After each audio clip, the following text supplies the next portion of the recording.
मैं हूं अरशद और आज हम आपको बताएंगे कि देश और आपके शहर का मौसम कैसा रहेगा। धूप खिलेगी या बादल छाएंगे, बारिश होगी या तापमान में आएगा बदलाव। चलिए सबसे पहले नजर डालते हैं आज के प्रमुख मौसम अपडेट्स पर। मानसूनी हवाओं के स्थान पर उत्तरी और पश्चिमी हवाओं के चलने से जहां तापमान में मामूली गिरावट आ रही है और पश्चिमी शुष्क हवाओं के चलने से अब धीरे धीरे पानी सूखने लगा है। हालांकि मानसून विदा होने को है, फिर भी मौसम वैज्ञानिकों का मानना है कि पश्चिमी राजस्थान के कुछ भागों में बारिश अनुकूल परिस्थितियां बन रही हैं। विजय कुमार सिन्हा ने साफ कहा कि भाजपा और एनडीए सरकार राष्ट्र प्रथम की विचारधारा पर काम कर रही है। जिन जिलों में बारिश का अलर्ट जारी किया है गया है उनमें बांसवाड़ा, बारां, भीलवाड़ा, बूंदी, चित्तौड़गढ़, धौलपुर, डूंगरपुर, झालावाड़, करौली, कोटा, प्रतापगढ़, सलूंबर और सवाई माधोपुर शामिल हैं।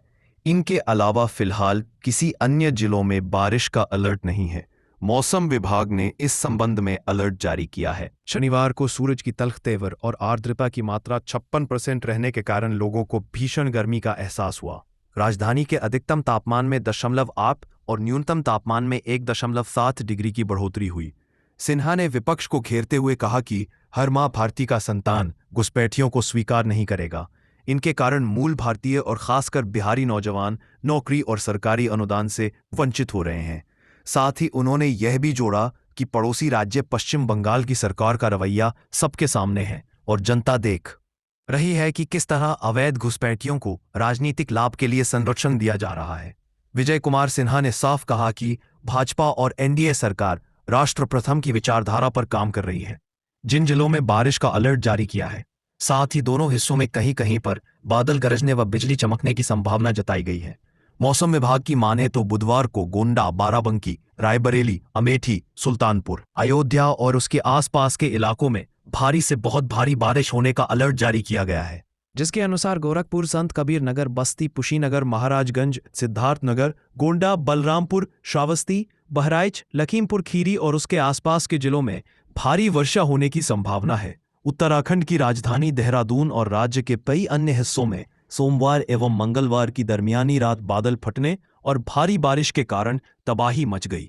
उफनती नदियों के कारण इमारतें, सड़कें और पुल बह गए, जिससे 15 लोगों की मौत हो गई जबकि 16 अन्य लोग लापता हो गए। बारिश के कारण उत्तराखंड के अलग अलग स्थानों पर 900 लोग फंस गए। बिहार में मानसून पूरी तरह एक्टिव है।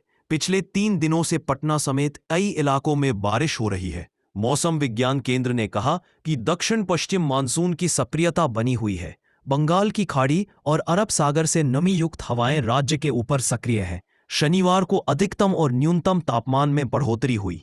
सुपौल में सबसे अधिक तापमान 38.2 डिग्री और सबसे कम तापमान 25 डिग्री डेहरी में दर्ज किया गया। शनिवार को पूर्णिया में बूंदाबांदी भी हुई। पटना में रविवार को आंशिक तौर पर बादल छाए रहने के आसार है।